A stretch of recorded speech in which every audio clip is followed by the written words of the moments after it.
I'm Summer with Candace. It's the Connected Life Book Club podcast. This is the final podcast covering kind of the overview of Love Lives Here, what we really thought about it. I think we've been waiting 6 long weeks, Candace, to have this discussion. Yeah. And I mean, we had the specific questions for each section, which I think is really good for fostering conversation, bringing out specific stories. But overall, you know, we kind of left our general feelings of the book itself and our process of reading through it by the wayside so that we could focus on those questions specifically. So then that's what this whole deal is about. If you're going, yeah, I watched or listened to all of your other podcasts, what more could you say about this book? Well, we never run out of things to say. We'll have a few new things. Yeah. No, but this is kind of that classic book club discussion. Like, all right, book done. What'd you think, ladies? What'd you take away from it? What were your favorite parts?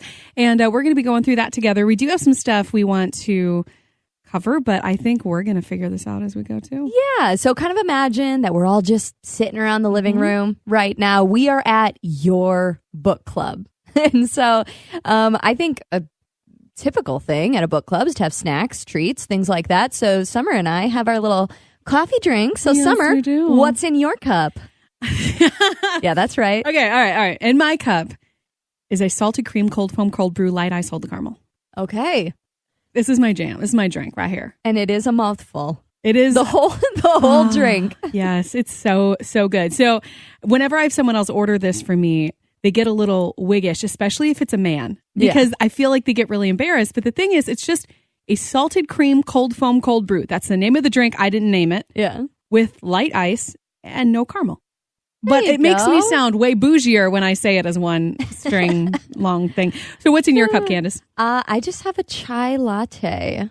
So just chai tea, little skim milk, frothed to make it a latte. And that's my go-to, like, non-morning drink. Yeah. Because it's got a little bit of caffeine in it, but definitely nothing that's going to keep me up. I'm at that stage in my life where caffeine keeps me up. Me too. If I drink it too late in the day, it's terrible. I feel broken. I used to never have it bother me, and then you hit that age. I don't know what that magic number is, but I've crossed the threshold.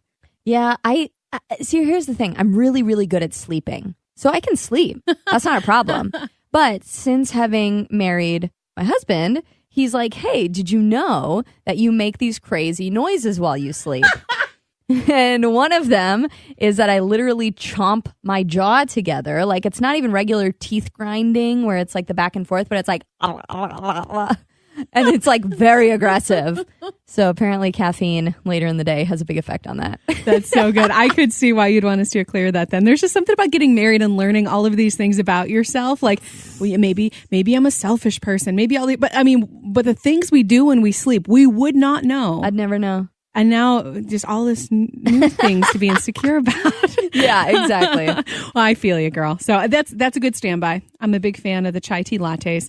So, okay. All right. So let's jump into this. Why don't we start where we left off every week when we did the discussion questions? So when we sent our discussion questions out, we had 5 questions on average on each one for each of the chapters. And then we had 2 that were always included. And one of them was, what questions were you left with in the book? And then, another one, was your perspective challenged at all? Do I have to look it up? No, I'm just guessing. I'm hoping that people are following along. They're like, yeah, we got what you're saying. So we want to cover those today. And those are going to be kind of the 2 main things that we camp on. But Candace, as you were reading through the book, this is a collection of stories. This is Maria really letting us into her life. Now she's married, she has kids, and that's kind of her narrative. That's her framework. So did you see yourself, though, in any of her stories without having kids yourself?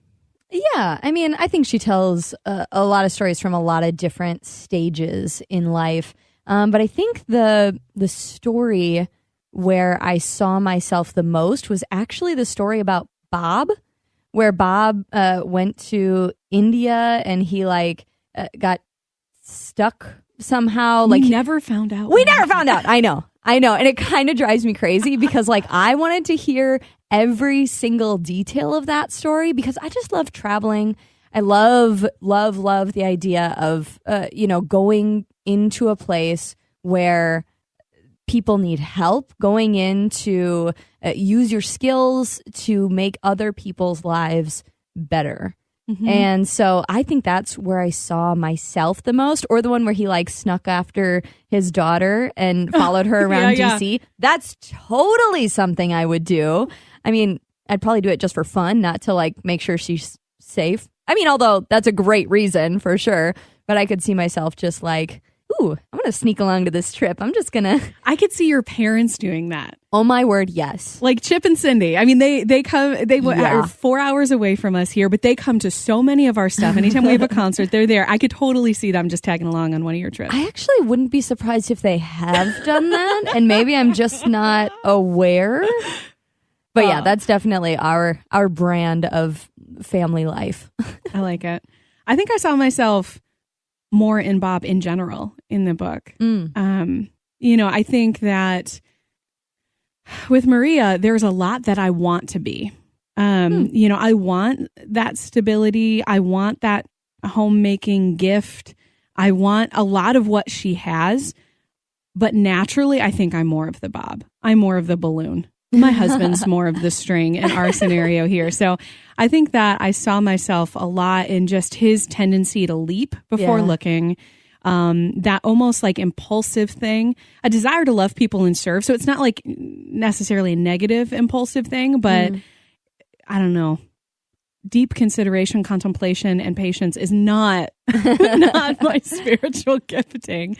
But I think that where I saw myself a lot in Maria in general in the book, though, was in a lot of the insecurities that she shared in trying to learn to be better and stop trying to be someone else. I feel like that's something, whatever stage of life we're at, whether we have kids or not, I think that that's a tendency that a lot of us oh my word, totally lean toward. Yeah, that's good. So on our discussion guide, I actually pulled it up. So I have the official questions. Okay, the official questions. The official questions, if we want to dive into those last two questions in the overall book. Okay, did anything from the reading cause you to stop and think or challenge your perspective? Okay. I feel like if Maria ever gets wind of this podcast and listens to my response right now, she's going to be like, you got it wrong. Oh, no. You screwed up. Because one of my biggest takeaways from this book was I found myself comparing myself, which is like the opposite of every chapter in this book. This whole book is like, stop comparing yourself to other people. Yeah. Stop trying to do what they're doing. But I saw so much of myself in not Maria, in the Bob character, that when I'm just really let into her head, there were a lot of areas I kind of struggled in a good way. Like that would be nice to be more like that. I don't know. So the way Maria parents that intentionality, that time, and I think that we're just different. I'm a working mom. She wasn't. She was that stay-at-home mom.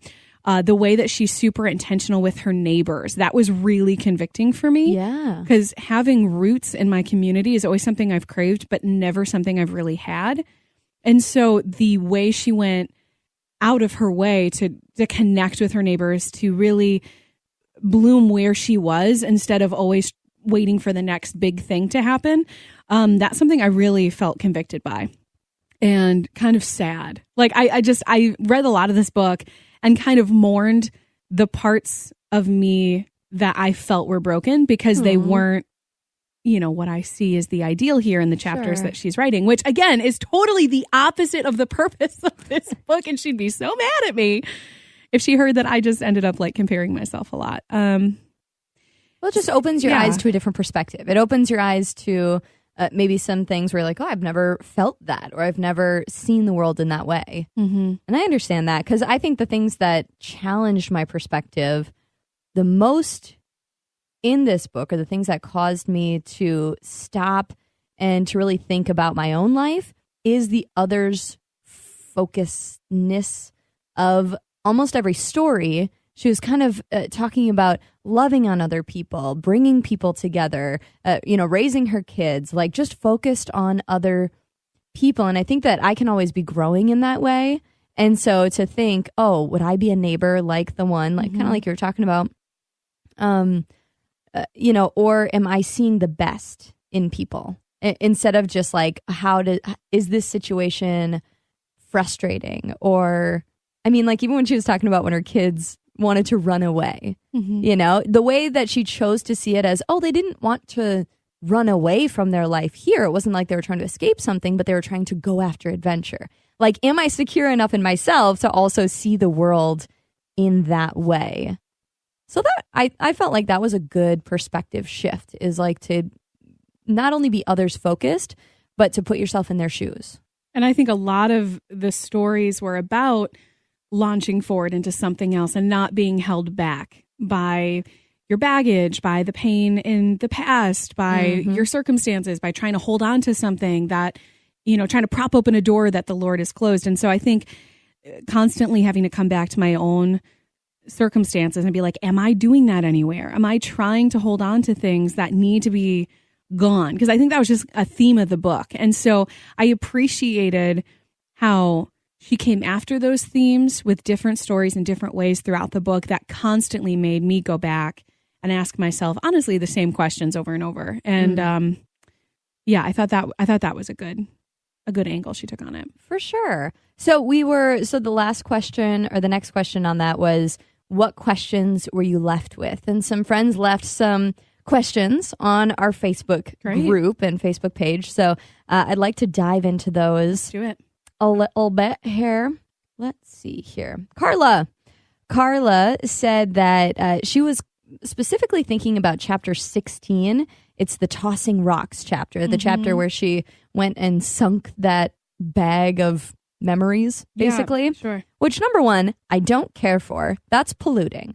Number two, the same thing. That's literally what crossed my mind. I was like, okay, I get like the sentiment of like throwing something into the ocean, but please don't do that. Yeah. Well, and here's my other thought on that real quick. So with that same scene, it bothered me too, because not only is she talking about this idyllic, beautiful ocean setting that she is just throwing garbage into, but I don't understand the significance of her throwing away her daughter's baggage. I know. Her daughter wasn't even there. So if this is like some symbolic act where she's helping her get rid of the painful breakup memories, I feel like that was more for Maria than her daughter. Yeah, I didn't totally understand that story. Okay, sorry. Facebook question. That's okay. That's all right. So Carla was talking about, she's like, how can you work through letting go when you're missing, quote, a piece of the puzzle? So she shared that her dad passed away 4 years ago. And while he was alive, she didn't make him a priority. And she didn't make time for him. And even when he would visit, he lived in another state, she just didn't feel like she did her responsibility as a daughter. And now that he's gone, she has a lot of guilt about how she acted. And she even, after reading this chapter, called her stepmom right away and was like, I just want to apologize. And she shared that as a way of trying to apologize to her dad. But she kind of feels like there's this missing closure. And so how do you move on and how do you let go when it doesn't feel closed? I mean, in her circumstance, she can't go to her dad and apologize because he's passed away. So I'm assuming that's where a lot of it comes from is, you know, you would say like, well, call your dad, let him know how you feel. I would say, what was this listener's name? You said Carla? Carla. Mm-hmm. Now, I'm not an expert, Carla. If you're listening, I hope you're listening. Yeah, PSA, we are not experts. This is purely circumstantial advice. But your dad's not mad at you. Your dad is in a place right now where literally nothing bothers him. He's with Jesus. That's his focus. And I understand completely feeling that lack of closure on your end, but I want you to know it's not that your dad hasn't forgiven you for that. And I think right now he has a level of clarity and understanding and peace and wisdom that like we won't know until we get there ourselves. And so I think the closure that you need right now is self-forgiveness. And I would say that honestly, I love that you called your stepmom. I love that you gave her that peace and you have that peace. But I think giving it to God right now is probably the only thing that you can do, and trust that, you know what, when you see your daddy in heaven, when that day comes, you can let him know. And you're going to, I feel like he's going to run up to you. He's going to embrace you and he's going to say, baby, no matter, like that is in the past and we have eternity to make up for it. And so I just want you to have that hope, knowing that he's not holding a grudge. That's just not his reality right now. And I think that is biblically supported. I'm not an expert, but I'd like to think that that's true. Yeah, no, I think that's, super, super well said.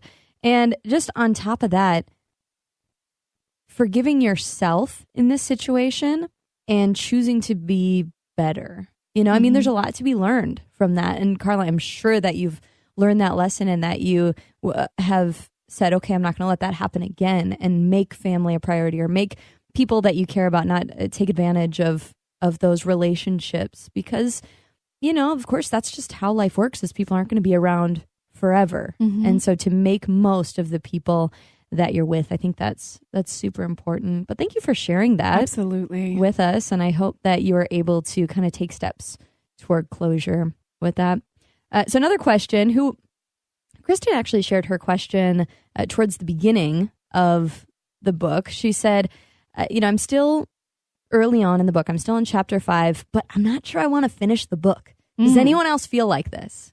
And it sparked a great conversation, I feel like, on our Facebook group, the Connected Life Book Club group, because, that's just, I think that's the whole point of a book club, is to be able to share what you're thinking with other people. Honest. Yeah, like it's more about the people that you're chatting with than about the actual book that we're reading. And even though, it's kind of fun or, interesting to have these shared experiences through reading the book, if you didn't like it, that's fine, And so I really appreciated that she shared that, and that she was just like, anybody else? And there were quite a few people that were saying, yeah, no, it's a little slow, or I don't love that story, or I don't love the way she tells stories, and that's fine. Yeah. And I'll be honest, chapter 4 and 5, that was tough for me also.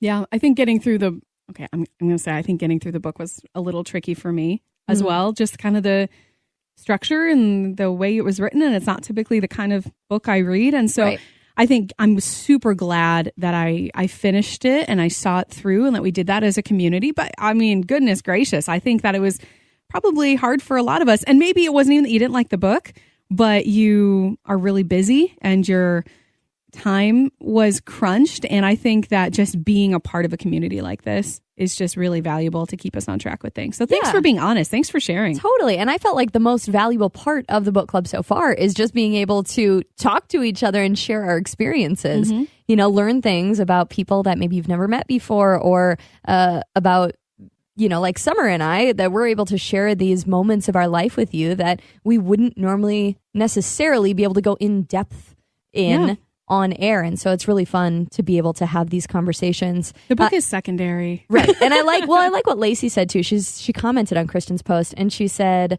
one thing that has helped me through this book and life in general is the mindset that there's always something you can learn, even from bad teachers. And I'm not saying that Maria is like a bad author or anything like that, but if you ever are in that spot where you feel that way, as though this is a waste of my time or whatever, I really like that mindset that Lacey threw out there. Like, there's always something to learn. Like, people's experiences are always different than ours, and, to kind of glean some of their takeaways. It's cool. I really love that perspective. I heard something similar, and I'm not even going to try to attribute it to the right person because I couldn't tell you, but I was at a women's conference, and someone was talking about sitting through Sunday service, through like a sermon, and how they were struggling because the teacher wasn't their cup of tea, or they weren't super coherent in their thoughts, but they had to force themselves to sit there and think like, okay, what can I take away? What here is for me? And I think one of the best things about this book is it's literally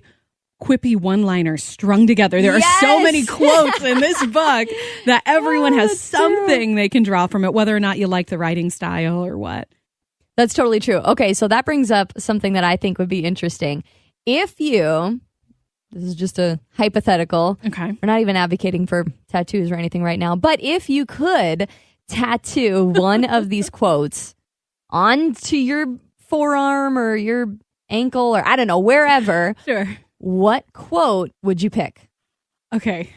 Because it's true. So many quotes throughout this whole book. I mean, I think this book is like a collection of quotes. Yeah. Okay, hold on. All right. So I actually marked down 4 when I was looking through these.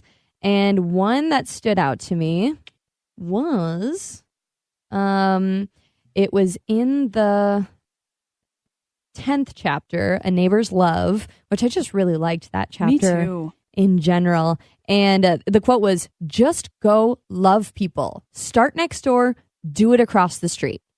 If the most important thing to God is our faith expressed in love, caring for our neighbors is one of the easiest ways to do it. And that totally struck me because I am somebody that, like Bob, I like going far. I like there being adventure involved in my version of loving on people. But I sometimes have to stop and think, how many times do I actually go to my neighbor's house and just see how she's doing? How many times do I, help the person who has a flat tire on my street or something? And so that really stuck out to me, and I really liked that verse. It's a good reminder. That too. I like that too, because it's like for the first time in our lives, we actually kind of know our neighbors, and we have never had that before.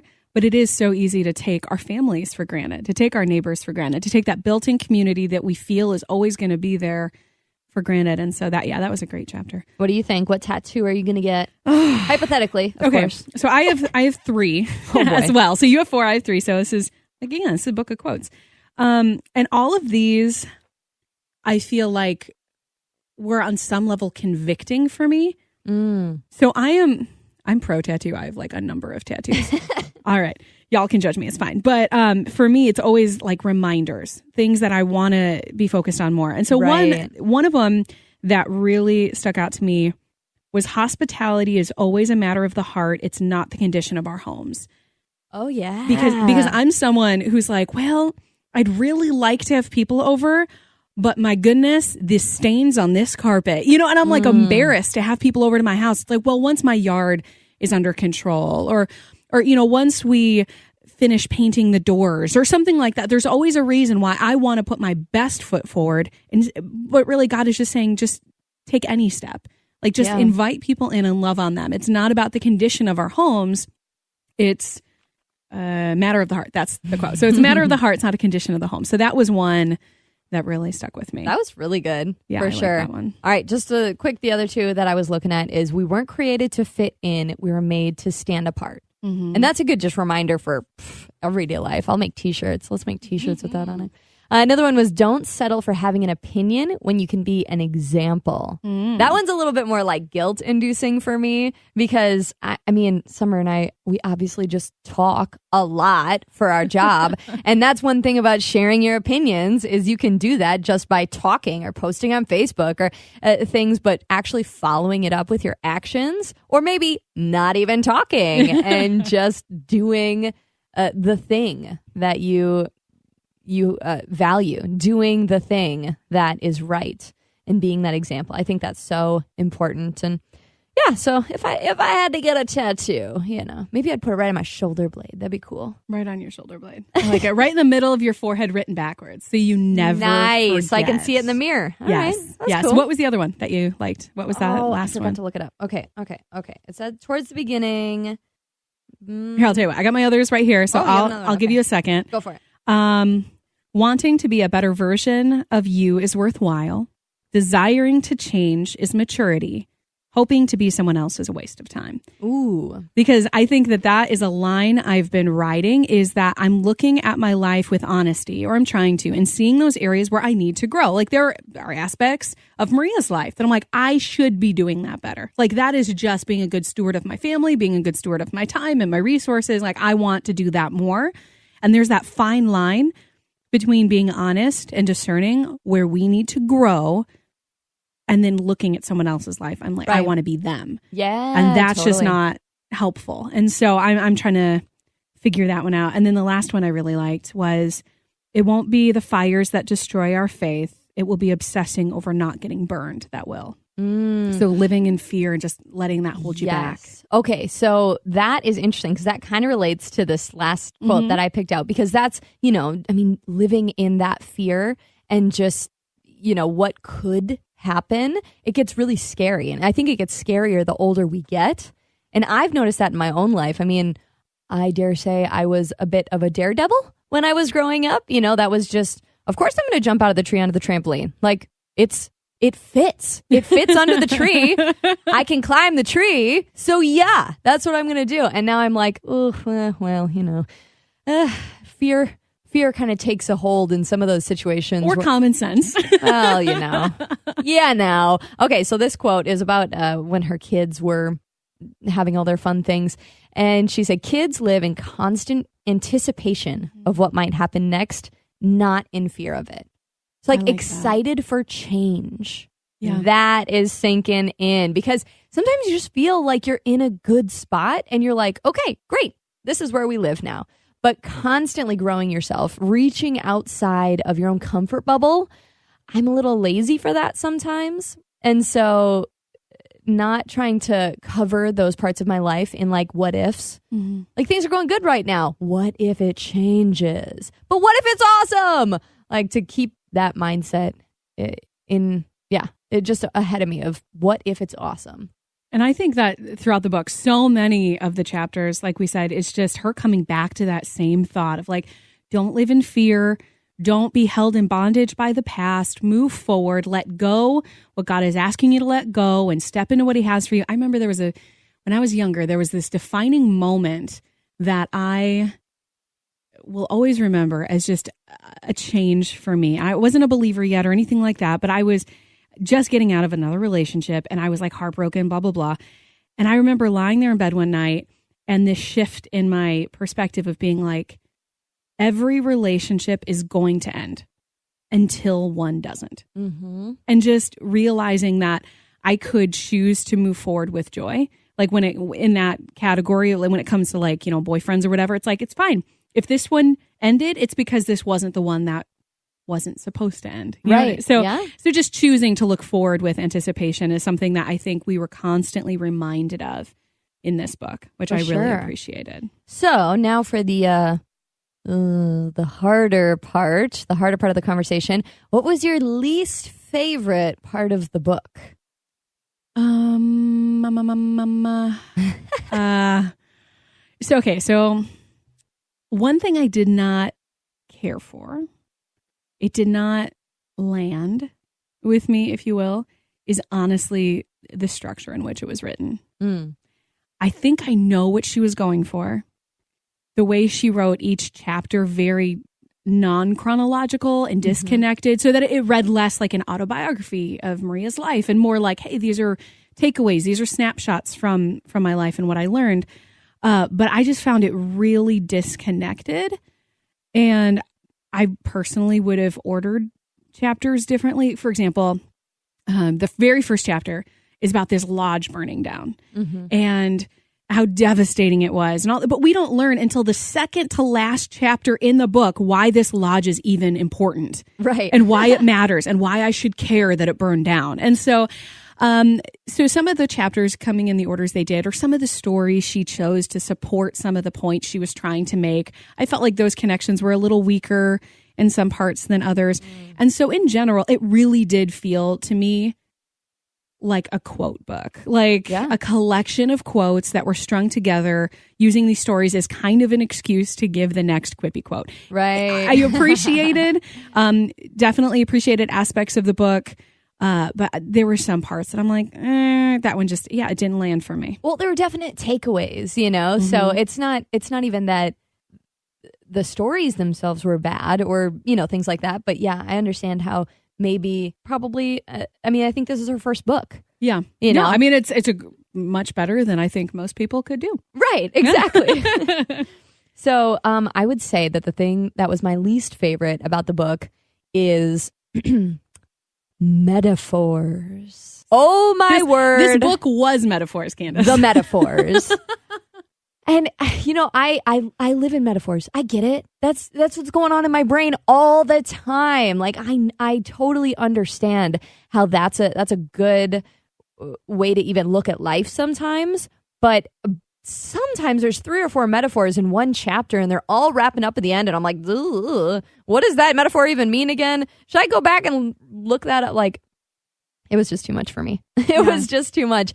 And I think it really stood out in like chapter 4 and chapter 5, kind of like Kristen said on our Facebook page, like, she's like, I don't know if this is for me, because that was my stumbling point too, of like, it can be kind of difficult to make it through because the story itself didn't really have any meat to it. It was just dressing for the metaphors that she wanted to make.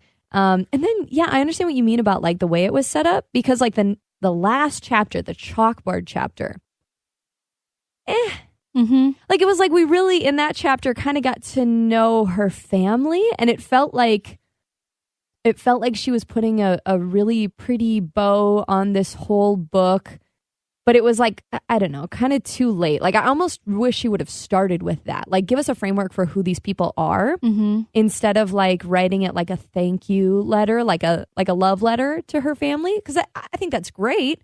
Like it's good to celebrate your kids and whatnot. But as I'm reading the book and the stories of her kids, they felt more like props to the story she actually wanted to tell throughout the bulk of the book before we actually got to know them. Did we ever, I mean, pardon me, other than the epilogue. Right. Well, in the of epilogue, them actually sharing their thoughts. I mean, do we ever really get to know her kids? That's solid. I don't know. I guess I thought that she went into a little bit more detail, but she really kind of just talked about how important her family is to her. So yeah, not necessarily in depth about her kids, but yeah, just talking. No, I feel you though about like, yeah, I mean, that's what kind of lends itself to the whole prop statement is like, you know, I caught their names a couple times. Right. And so it's like, but I don't know Lindsay, I think that's one of her kids and she's referring to, but like, I don't know them. I don't really know anything about them or why. I mean, it sounds terrible, or like why I should care about them. Right. Because she didn't establish that. Other than the fact that they are her kids. And so for this story, she needs to be a mom. Here are the kids as the props in the story. Yes. So, no, that's solid. I feel that. I mean, and that's the thing is like, I feel like starting with our negative thoughts is hard because it's, well, you know, it sounds like we really didn't care for the book. I will say I did not hate the book. No. I thought it was good for many things. Yeah. And this shifts into the next part, which of course, I think I'd rather move our way up towards the end of our little podcast here. But what is your favorite part of the book? So what was the thing that you did really love? Okay. The second to last chapter, which is about the lodge, was legitimately my favorite part of the book because as much as all of these are personal stories and things she worked through, that was the first time I feel like she really got raw.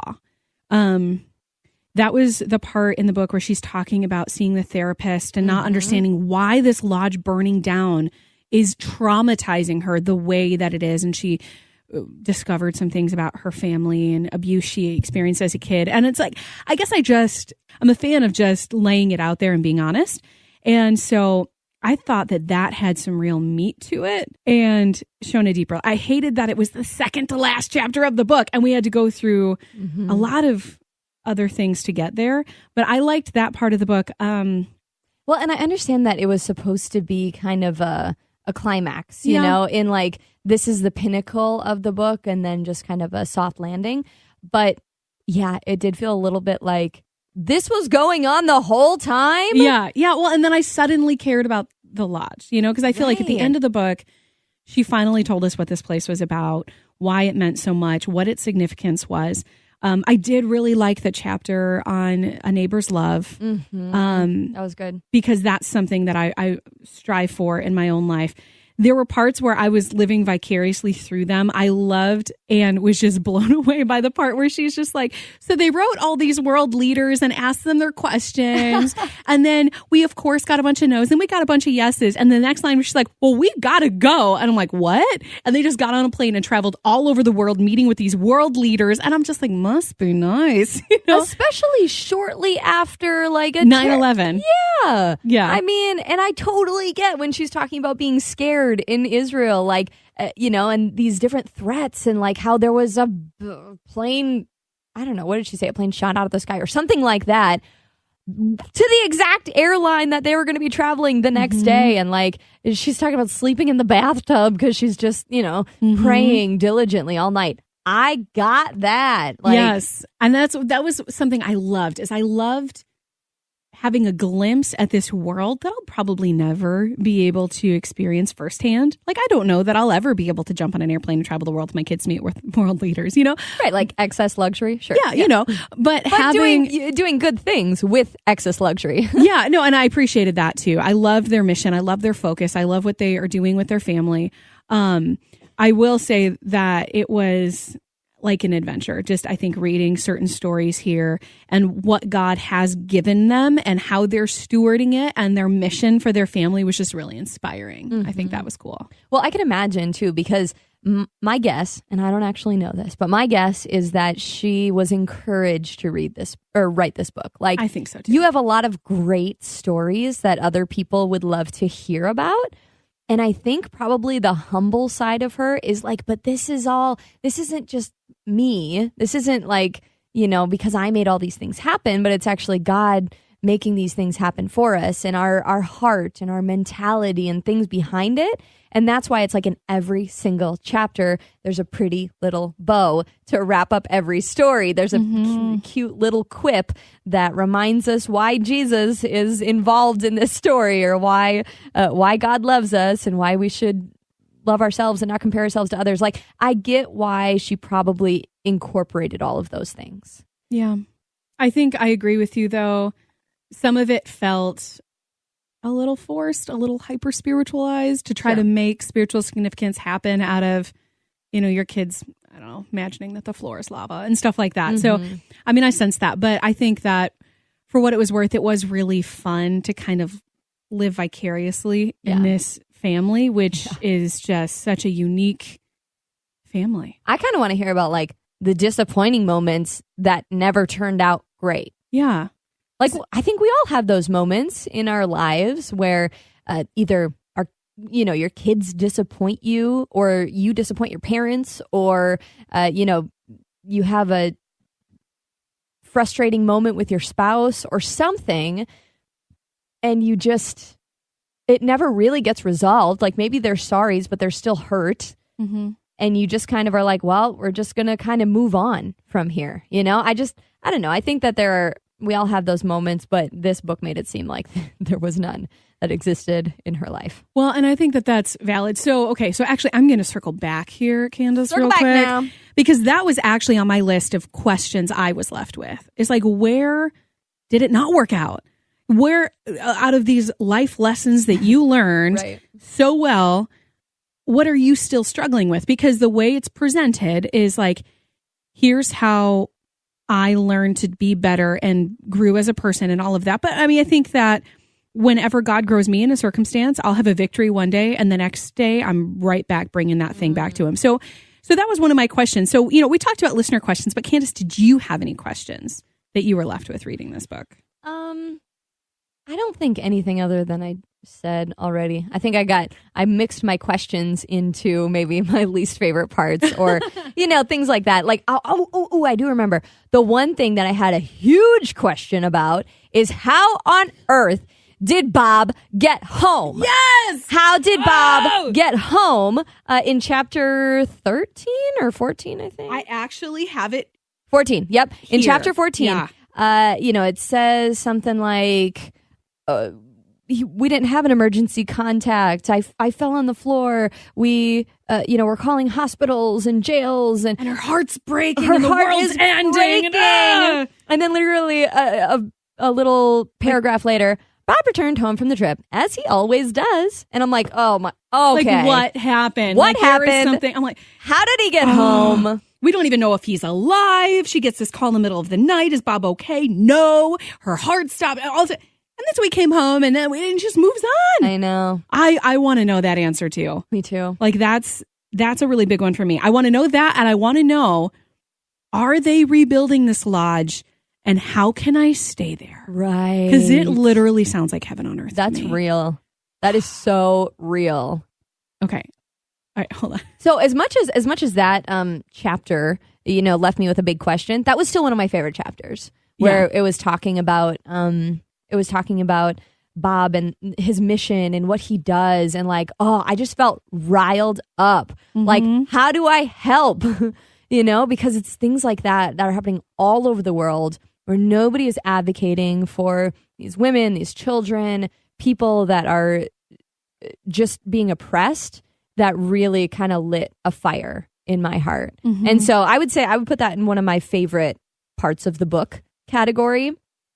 And then the chapter right before it, which is Fear Not, which now I don't really remember what it is. But I think that's the part where she was traveling the world with her kids. Oh, that's right. That's right. Go figure. The travel verse or the travel chapters were both my favorite. Yeah. Because it's true. I love, like you were talking about, the perspective of seeing the world through their eyes, and just the opportunities that they have. And of course, the board of directors really impacted me in a big way, because I have a board of directors. I just never thought to call them that. Yeah. If I'm making a big decision or if there's something that's weighing on me, I have my board of directors. We're in a group text and we just are checking in with each other all the time. And, I would even say that I think my husband's on my board of directors, but I dare say that like my really close girlfriends from growing up might have a little bit more influence just because they, they understand the female perspective. They understand even my history that much more than my husband does at this stage in our lives. And so I just think having a board of directors, those people that you count on and that you truly trust and that'll be honest with you, I think that was a really, really cool thing that she picked out. Super convicting for me too, because I'm realizing like I need to form that better, because it can't just be my mom. Like my board of directors cannot be one person and it's my mom. So I think since actually starting this book, I've cultivated more of those intentional relationships to where I do have people I can go to, like even since starting and since reading that chapter. So I really appreciate that. That was something super impactful for me as well. I think with some of these questions, I think we should just go to the source. I mean, Maria put it in the book. She put Bob's phone number in the book. Okay. All right.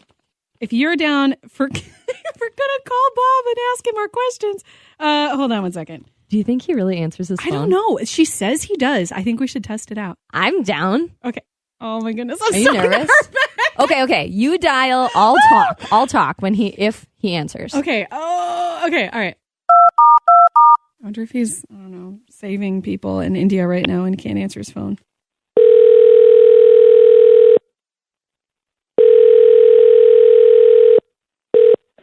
Hey, it's Bob Goff here, and I'm out of cell range for a while, so email me at bob@bobgoff.com. All right, see ya. Bummer. I'm actually really impressed, though, that was his actual phone number. I know. Well, and it makes sense. I mean, that was our fear is he going to be traveling the world? Yeah. Is he going to be saving people from human trafficking in India or Afghanistan or Iran or wherever he goes? That's legit. But you know what? Now we have his phone number and we can call or text him day and night. If you do call the number and he answers or Maria's sitting next to him or whatever, which, I mean, go for it. They put their number in the book. You should let us know. Definitely post it in our Facebook group if you get a hold of him. And ask him how he got home. How did he get home? Anyway. And is the lodge a thing again? And can I stay there? Right. That'd be great. And that's the thing. I think, okay, so let's just do overall thoughts. We've kind of been a little specific, but we've shared some big overall thoughts too. What are your overall thoughts of the book? It is not my favorite style of book.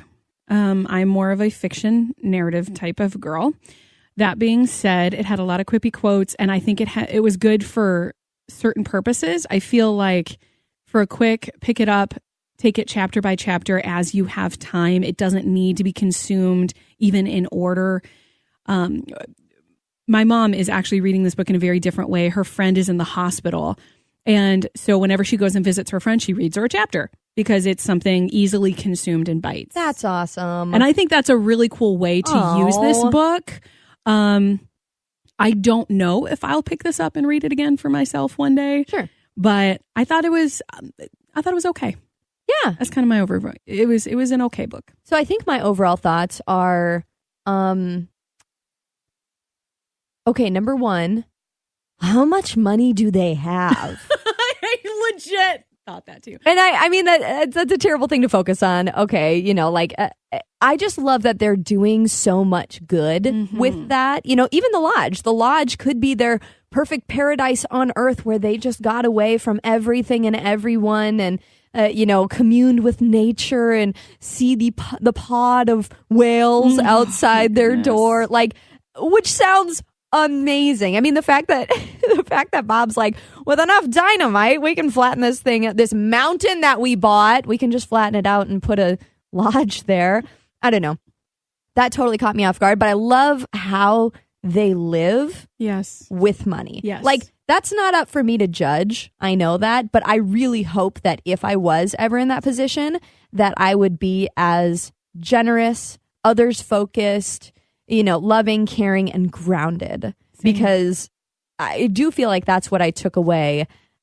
So I would say both Summer and I are more extroverted. Are you extroverted? I'm an introverted extrovert. Yes, I'm extroverted. Okay, so yeah, Summer and I are pretty extroverted, and so I think that was a good eye-opening thing of the life of an introvert. Yes, exactly. The life of somebody who would much prefer to stay at home versus really getting stretched outside her bubble to go to Iran, where I'm like, let's go. Yeah, right. I got my passport, and literally, I have my passport, and if you ever want to take me anywhere, just let me know.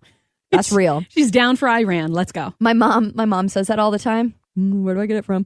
But she says, I have a passport and I will travel. And somebody actually took her up on it one time and brought her to Haiti because they were doing a missions trip, and my mom does a lot of stuff like that. And so they were like, we had to lead her back out. We need you to do it. And she's like, I'm on it. Let's go. She took some PTO and hopped on a plane. I also am down with that. So yes, just a heads up. But back to the book. Overall thoughts. Yeah, I mean, I felt like it was a good, just kind of quick read, and those one-liners are what made the whole thing excuse me, are what made the whole thing really worth it for me. That sounds weird to say, but it was like, okay, I kind of get the story you're telling. Oh, this is your point. Okay, that's a great point. I like that, that takeaway. So I think that she focused on some good things that were some good takeaways, but overall, I just appreciated being able to have those moments spur on the different conversations and stories that we were able to share with each other, because that was more meaningful to me. Mm-hmm. No, I agree. I think this book was a great discussion book, which I'm glad we read it. And I hope that you enjoyed it as well. I hope that you had some of those takeaway moments where you were made to think. We'd love to know what you thought. Yeah. We're going to keep the conversation going on our Facebook page. Now, our desire, Candace and I's desire, is to keep this going with another book in the next couple of months. So I hope that you stay tuned and you keep with us. Yeah, we're really hoping to just do a few books a year. So it's not going to be right away. But if you signed up, obviously, you can sign up at connectedlifebookclub.com if you just happen to stumble across the podcast and you aren't signed up, and you can join us for the next book. We also would love for you to get together with groups. It's definitely not mandatory, but that is one of our hopes with the whole fact of even calling it the Connected Life Book Club, is that it kind of draws something out in you that wants to connect with other people just like you in your area. So if you do come up with a group of awesome people that you get together with and just chat about this book, let us know how it went. Feel free to share your photos or even share some of the really cool points that came out of that conversation. Because that's what it's about. It's about that conversation. For those of you who feel bad, you haven't even finished reading the book, it's cool. I love the contributions. I love everything that's happening. So connect with us on Facebook, theconnectedlifebookclub.com. However you get in touch, we would just love to hear from you.